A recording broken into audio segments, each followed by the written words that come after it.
Ako po si Win Gatchalian at welcome sa For the Win, ang panalong-panalong podcast para sa mga lumalaban, bumabangon at syempre, mga nagwawagi.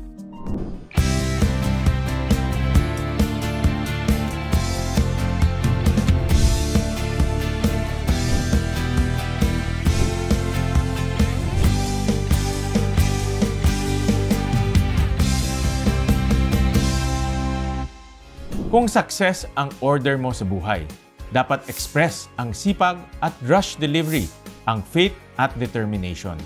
Ganyan ang diskarte ng ating guest today. Kung sa online shopping may add to cart, sa kwento ng ating guest, add to heart. Kung meron silang express shipping, this guy delivers hope and hustles na hindi mo kayang i-cancel.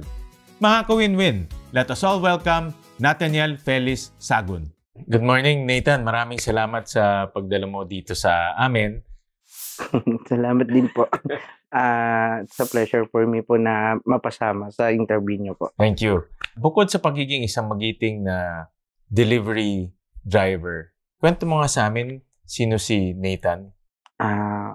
Unang-una po ako po si Nathaniel Felix Sagun, 28 years old po, na taga Dasmariñas, Cavite. Bali, nag-start po talaga ako as tindero po ng asin. Nung maliit ako sa palengke po ng Imus, nung nakatapos po ako ng high school, nag-try po ako magtindero ng gulay, tindero ng prutas, and then huli ko pong natutunan bago mag-pandemic ay paggawa po ng lumpia wrapper. After po ng pandemic, binago po yung cycle ng buhay ko kasi maraming bawal, hindi makapagtrabaho na maayos. So, humanap po ako ng panibagong mapapagkakitaan po para makasurvive. Kaya pumasok ka sa pagdi-delivery. Opo. Pero nasabi mo kanina, ang unang-una mong work experience ay pagtitinda ng asin. Opo. Ilan taong ka nun? 6 years old po. So 6 years old, negosyante ka na, entrepreneur ka na. Bali, nagpapasalamat po ako sa magulang ko kasi hindi nila ako tinignan na may kapansanan eh. Kumbaga, ito yung pinakita sa akin agad po na ito yung mundo. Hindi lahat ng gusto mo makukuha mo, pero kung gusto mo kunin, paghirapan. Dapat magsikap ka. Opo. And then, nakwento mo na pumasok rin sa pagbebenta ng lumpia wrapper. Lumpia wrapper po, opo. Sino gumagawa nitong lumpia wrapper? May dalawang klase po kasi ng trabaho sa lumpia wrapper. Ito po yung nagmamasa ng harina para maganda po yung pagkakaluto. Tapos meron pong tinatawag na tagaluto. Siya po yung nagmomold po nung wrapper para maging bilog na nabebenta po sa market. So yun rin kasama sa trabaho mo? Opo. Nung bago po mag-pandemic. And then nung nakwento mo rin na nung pandemic, pumasok ka sa pagdi-delivery. Opo. Kasi po nung pandemic po kasi hindi ka pwede araw-araw sa palengke. May mga schedule lang po kami, mga twice a week. Syempre po, wala namang ibang pagkakakitaan. So, nakita ko po si Facebook as a good sign po na pwede ako maggawa ng pagkakakitaan through pautos po. So, dito ka na pumasok sa delivery, pautos. Opo, pasabay po, pabili. Pasabay, itong lahat ng mga ganitong delivery. Opo. Pero kakaiba ka no? Dahil pag inisip mong delivery, alam mo, nakamotorsiklo, pero alam natin, may kapansanan ka. No? Pero, to be honest, ngayon ko lang rin nalaman na pinapayagan pala ng ating LTO na mag-delivery ka rin kahit na meron kang kapansanan. So, may ganyan na regulasyon para sa ating PWDs. Opo. Bali, po, sa condition to lang po, hindi lang po siya non-pro. Kumbaga, for private use lang naman po ng vehicle. Okay. Kumbaga, nakatulong po yung pagkakaroon ng lisensya para po trabaho po ng mas mabilis po. Ma-meet ko po yung expectation ng mga customer. Ako, sinusuportahan ko yan dahil alam naman natin sa mga PWD, sa mga kababayan natin may kapansanan, trabaho ang pinakamahirap dahil may kapansanan ka Limitado po yung mga opportunities. At yan sa mga nakakausap kong mga kababayan natin may kapansanan, gustong-gusto nila magtrabaho, gustong-gusto nila magkaroon ng livelihood, pero yung kapansanan nila kaagad nagiging dehado na sila sa paghahanap ng trabaho. Pero yan, hindi nakapigil sa'yo. Hindi po. Bali, mas naging motivated po ako kasi ang lagi ko pong nasa isip, buo yung kamay ko, palad lang yung wala. So, may pagkakataon pa po ako na naikilos pa po yung katawan ko para kahit papaano po, may dumarating po na na kita or blessing po. Naitatawid ko po yung pamilya ko sa araw-araw po. Ano yung pinaka-rush delivery ng buhay mo na hindi mo ina-expect na dumating? Ito yung Senator, yung nag-post po ako nung bagyo na naghahanap po ako ng customer kasi kailangan na po magbayad ng bill sa bahay. Tapos, tawag dito, yung papa ko po kasi nagpapagaling pa po sa sakit na TB. So, yung pangunahing gamot po, binibigay po ng barangay, ng health center. Pero yung mga vitamins, mga choices of food na sinabi ng doktor, provided ko na po yung lahat. Sarili nyo na yun. Opo. Natsyempo pa, 2 bagyo plus habagat po yung dumating. So, Itong nakaraan ito lang po, na nakaraan po. So, hindi ko po, kumbaga, pinost ko po siya umaga, antok na ako eh. Mula po sa contact number ko po, sa Facebook po, sa Messenger, lahat po siya sabog. Yung unti-unti, abang nagdi-deliver po, kumbaga, isang deliver, sasagot po ako ng 7 tao. Napaantay lang po kasi mayroon pa po akong tinatapos. Pero baha eh. Di ba paano ka nakakasikot-sikot sa baha? Bali at that time? pag Kaya baha, siguro marami nag-order kasi baha eh. Opo. Pagka baha po, iwan po yung motor sa kanto, center stand, ilak po yung motor para hindi po manakaw. Lakarin ko na lang po. Tapos i-deliver mo pa rin? Opo, di-deliver po. Kahit na lulusong ka sa baha para ma-deliver yung Opo. yung mga items? Kasi bayad na po nila yun, hindi po kasi ako nag-aabono. Mag-abono naman po ako, dun lang talaga sa mga regular kong customer. Ngayon, syempre, kumbaga yung lahat naman po tayo nasa lanta, lahat naman po tayo binagyo. Yung konting effort lang naman po na matulungan din sila. In return naman, tutulungan kanila for the delivery fee.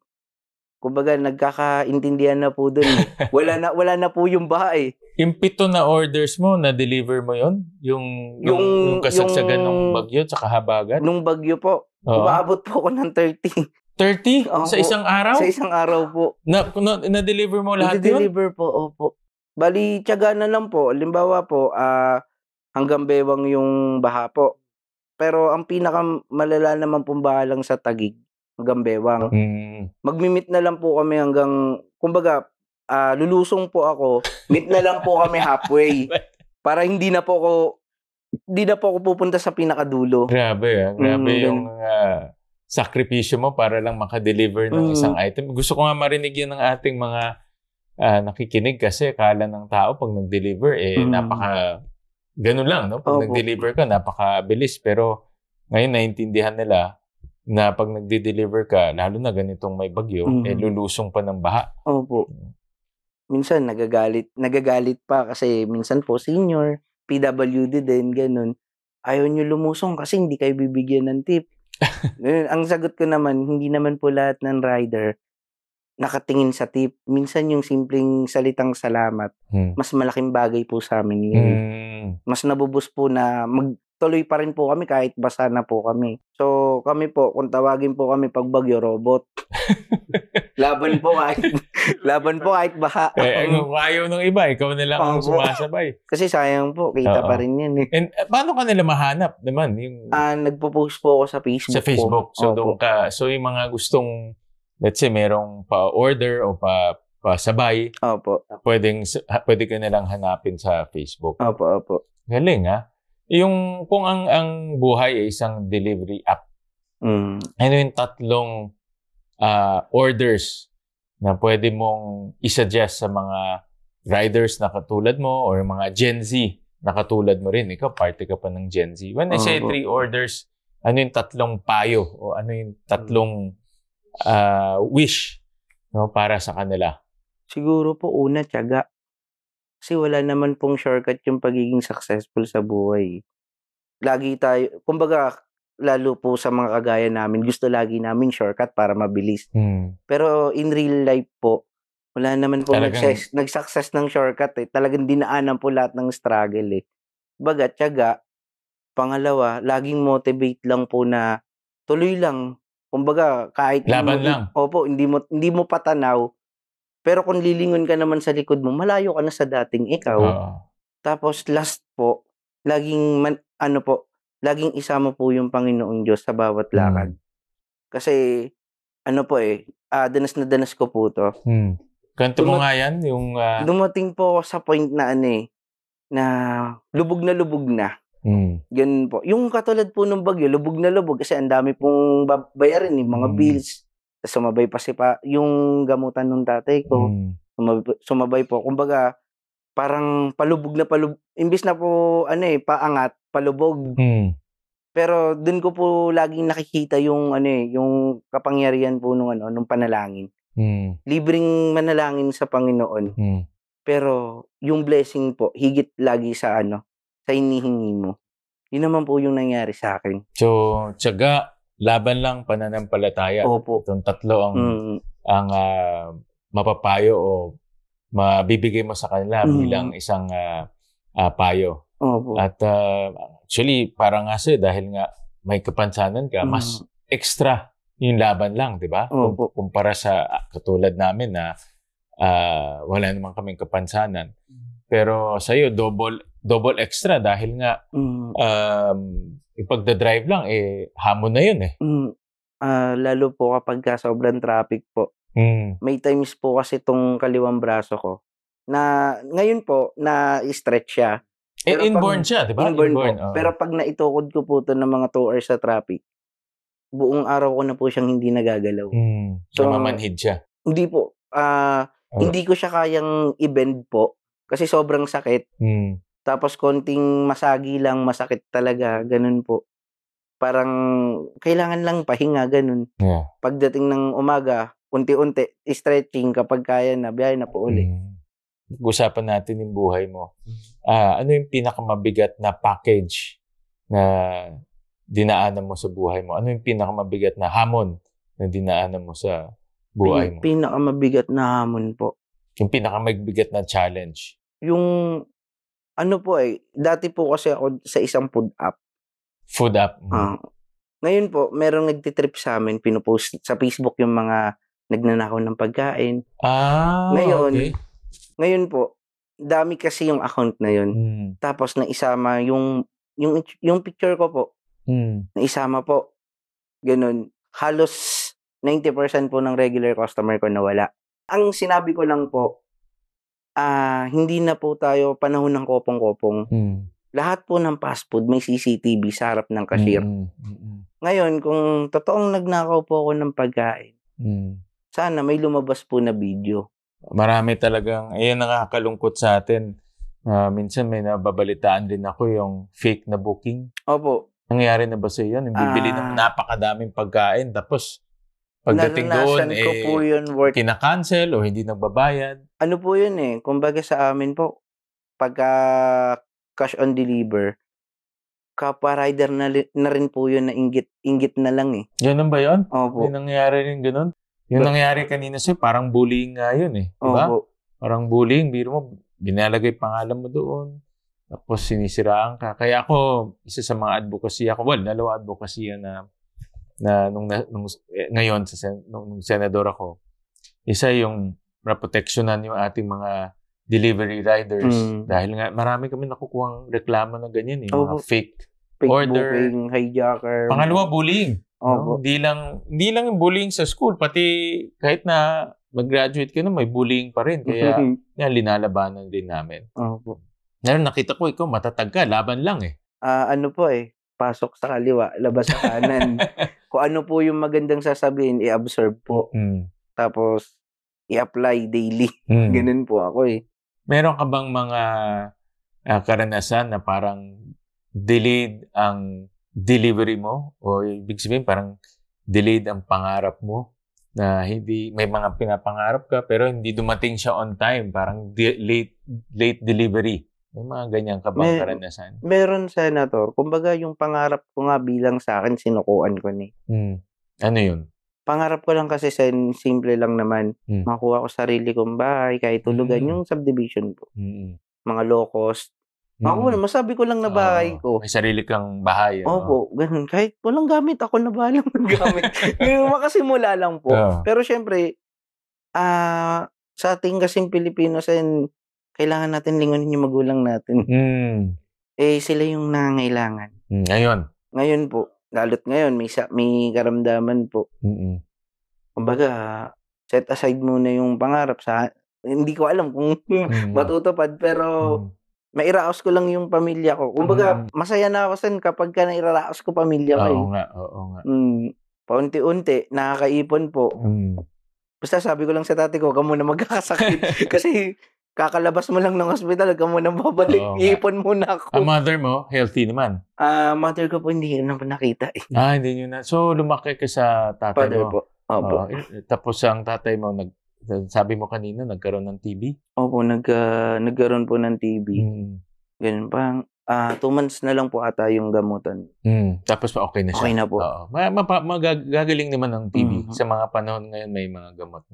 Kaya nadidelay siya ngayon. Opo. Yung pangarap mo na magkaroon ng sariling bahay, nadidelay dahil dito sa mga lubak. No? Tawag ko lubak sa buhay. Po. Diba? Lubak sa buhay.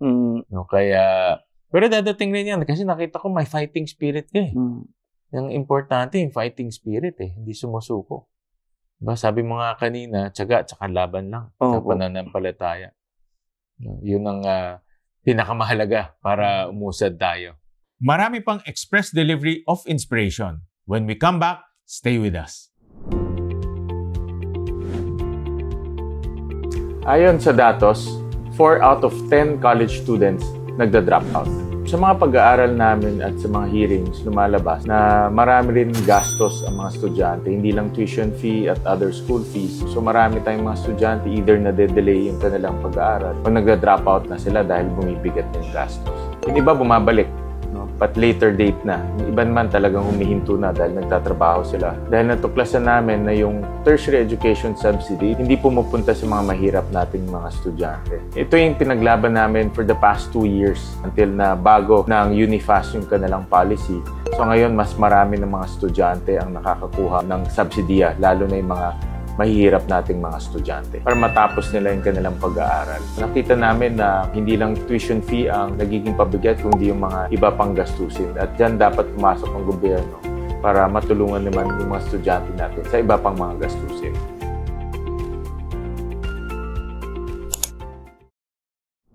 Ito pa rin po ang For the Win Podcast, kasama ang ating magiting na delivery rider na si Nathaniel.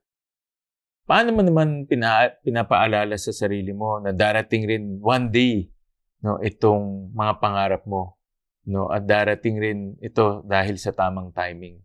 Pagka iniisip ko yung pangarap ko, lagi ko nililingon yung dating ako eh. Malayo na.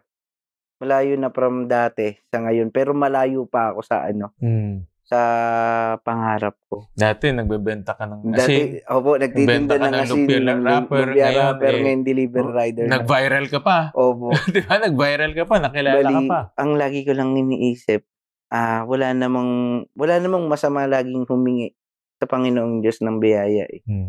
Ibibigay naman niya yung sapat para sa'yo. Kumbaga, lagi ko na lang sinasabi sa na darating yung panahon na ibibless ako ni God. Nakikita naman niya lahat ng pagod ko. Unti-unti, iniipon, ganun po. Hanggang sa someday, in future po, makakuha ko na po yung goal ko. Yun lang naman po yung pinaka-goal ko ngayon. Kung may tracking number ang buhay at success, nasaan ka na ba ngayon? Nandun na ako sa starting delivery na eh. Kasi, lalo na yung nakuha ko po, yung nagbigay po sa akin ng second hand na pambili ng motor po. Ang laking alwan po nun kasi wala akong monthly na eh. Kumbaga isang tinik po sa dibdib yung natanggal sa akin. May nagbigay siya ng second hand? Bali, nasira po kasi yung spoke nung motor ko. Nalubak po kasi. Ngayon sabi sa akin nung isang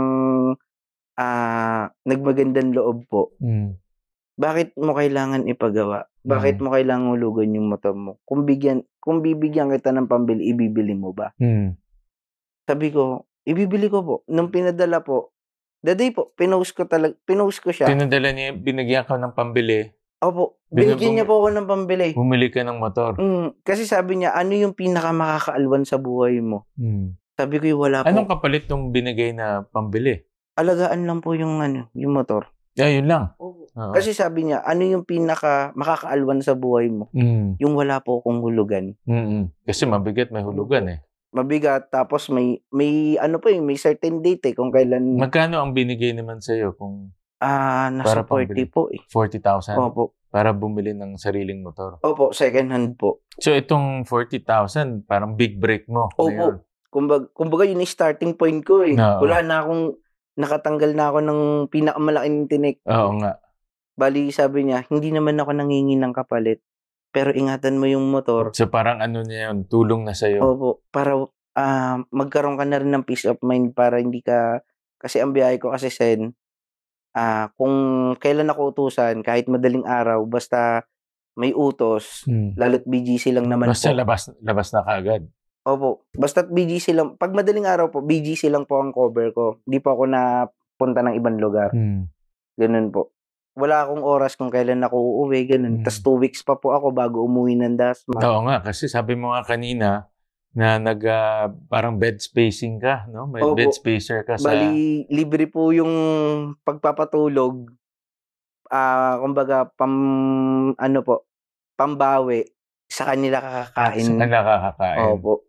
Galing galing. So, pero taga Dasma ka talaga? Dasma po. Oo. I guess mas maraming order kasi around BGC, no? Opo. Taguig, BGC, Makati. Nung bagong labas po si Papa sa hospital, trinay ko naman po sa Dasma. Pero iba ho talaga dito sa Manila. Iba no? Iba talaga. Opo. Lalo na yung mga nakatira sa kondo. Mga ayaw na po bumaba. Gusto, iwan na lang sa lobby. Lobby, oo. Opo. Kasi matraffic dito eh. Opo. Napaka-traffic. Ano ang next big delivery ng buhay mo? Ano yung next big goal ng buhay mo, Nathan? Yung po, Sen, makuha ko po yung pangarap kong bahay. Opo. Yun talaga ang pangarap. Nakahanap ka na ba ng lugar? Meron ka na bang nakitang pupusuan na lugar? Ng po.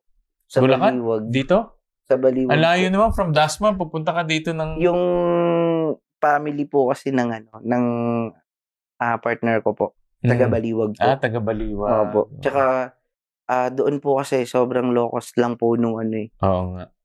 Siguro po magmamanti lang po ako doon 3,500 to 4,000. Paano ka nagkakilala? Isang taga Baliwag, isang taga Dasma? Sa Facebook po. Facebook? Opo, Facebook kayo nagkakilala? Opo. Sabi mo kanina, 5 years na kayo? 5 Matagal years na rin, ha? Opo. Ang galing, ha? Paano kayo nagkikita? Saan kayo nagkikita? Sa BGC po siya nagtatrabaho ngayon. So doon na rin kayo nagkikita? Sabay po kami mag-dinner, tas breakfast po, ganun. So doon habang pag may bakante, nagkikita kayo? Opo. Minsan sumasama din po mag-deliver. Supportive naman po. Galing, ha? Sumasama po. Yung dream mo, may bahay. Opo. Negosyo. Gusto mo ba magtayo ng sarili mong negosyo? Tingin mo? Pwede po. Anong negosyo ang tingin mong pwedeng itayo ni Nathan sa mga susunod?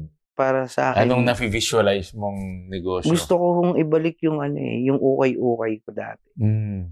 Kasi yun po, post lang sa Facebook, magkakaroon ng customer, tas delivery po. Yun. Pwede rin siyang ipa-ship.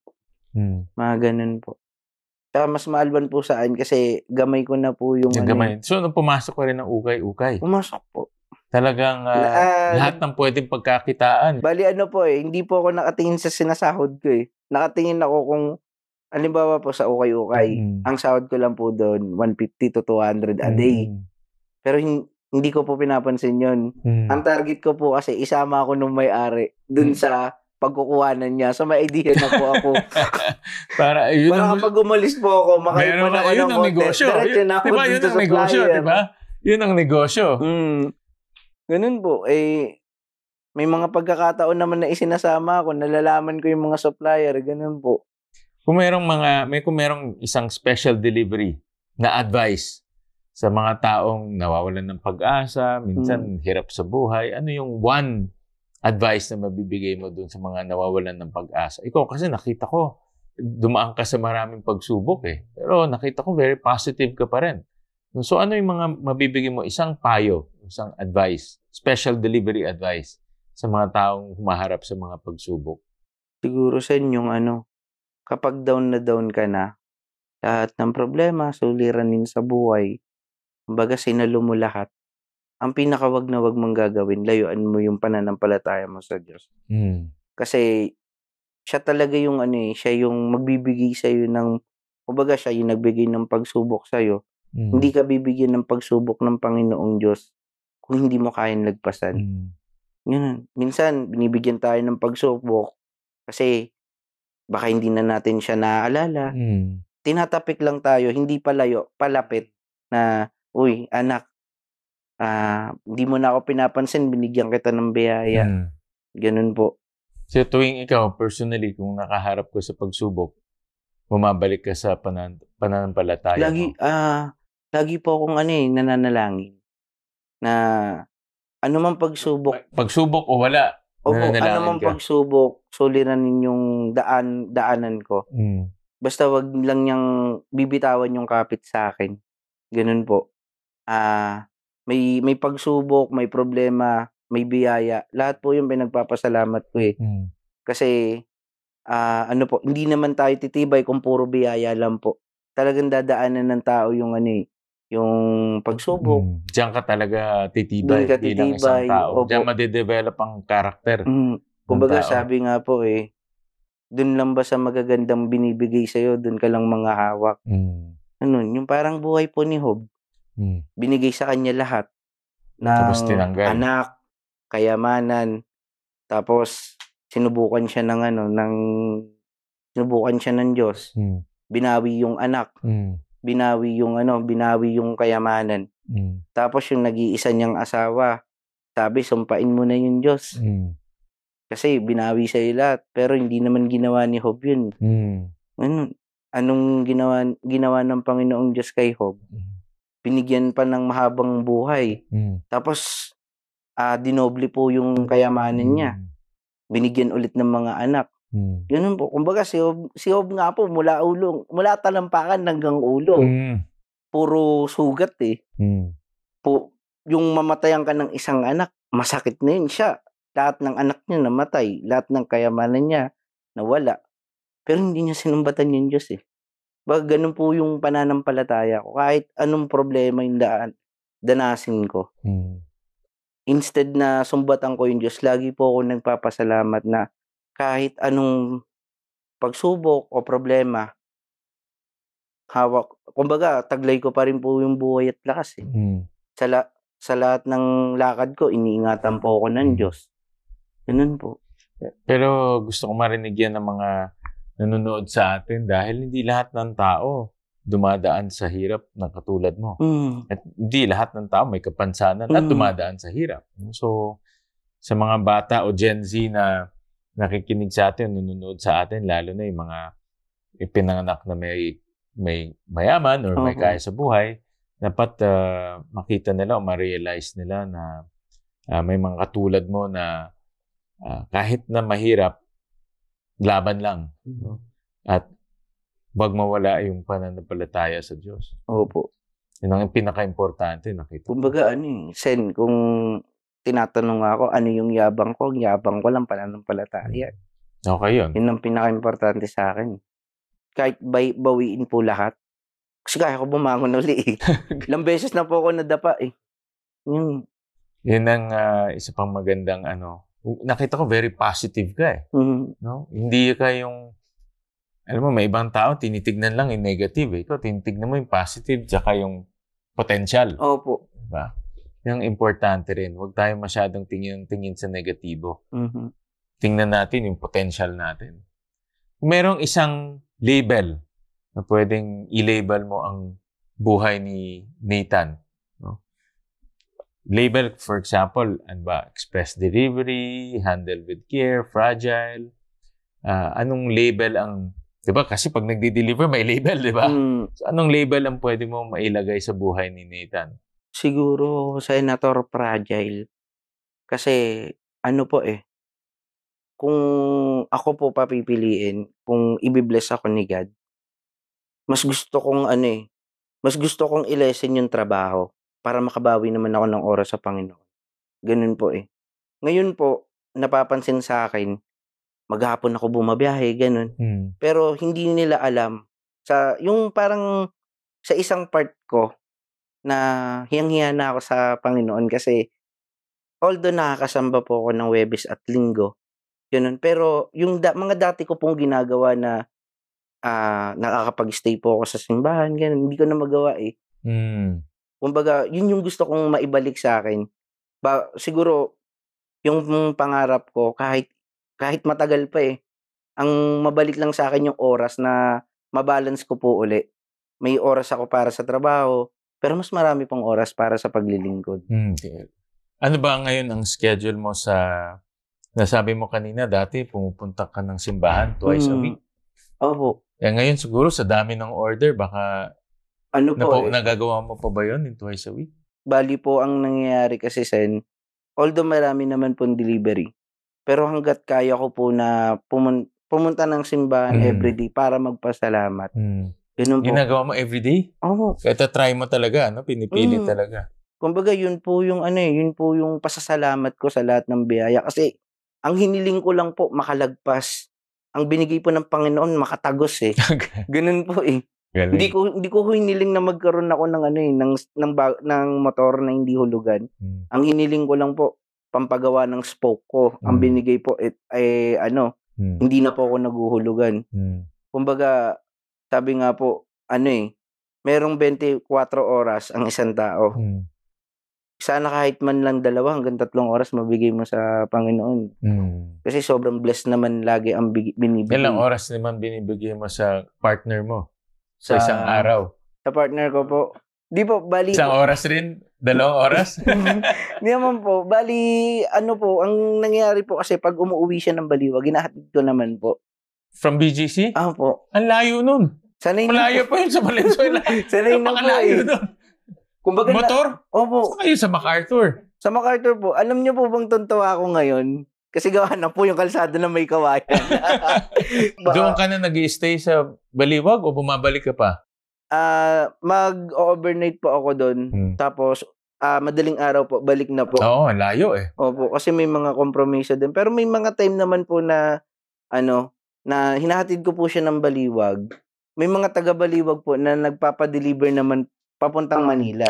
Na so sinasabay mo na? Opo. Ano sa iyo ang ibig sabihin ng isang winner? Sa akin po, ang isang winner po, yun yung may peace of mind ka po sa araw-araw.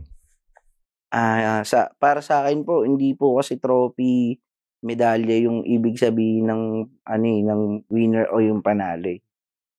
Ang panalo po sa akin, yung nababalance ko po yung oras ko, ganun. Sa Diyos, sa partner, opo, sa trabaho, sa magulang. Opo, nababalance ko po lahat, walang nagagalit. Yung peace of mind po nandoon. Kumbaga, yun po kasi yung mga bagay para sa akin, yung mga pagkakataon na hindi ko mabibili ng pera Yung gigising ka ng umaga na wala kang masyadong iniisip na na kailangan kong bumakbak ng todo kasi may hakabulin akong bayarin, ganun po. Yun, simple lang naman po yung pamumuhay ko Basta nasa akin po yung peace of mind ko, okay na po ako Hindi po ako nag-aangad yumaman. Lagi po sinasabi pag nagpo-post ako, malapit ka na yumaman. Ang lagi kong sagot, hindi ko po gusto yumaman, gusto ko po ng peace of mind araw-araw. Yan ang naman ang nakikita ko sa iyo na kahit na malubak ang buhay, tuloy lang ang biyahe dahil meron kang pananampalataya. At positive. Nakita ko yung importante yung positive. Kahit na malubak nga ang buhay, meron kang tinitignan na goal o gustong abutin. At yun lang. Yun ang tinitignan. So, kaya very inspiring yung story mo. Kahit na may kapansanan ka, kahit na malubak ang buhay, kahit na bumabaha Mm. sa kalsada, tuloy lang, laban lang. Laban lang. So Nathan, maraming salamat sa pagpunta mo dito sa amin. At very inspired ako pakinggan ka dahil kahit na iba yung ating trabaho, iba yung ating responsibilidad, pero yung ating pananaw sa buhay pareho na dapat maging positive. Opo. Dapat laban lang kung may problema. At yan ang dapat maintindihan ng tao, hindi yung estado o hindi yung trabaho o klaseng trabaho, kung hindi yung pananaw sa buhay.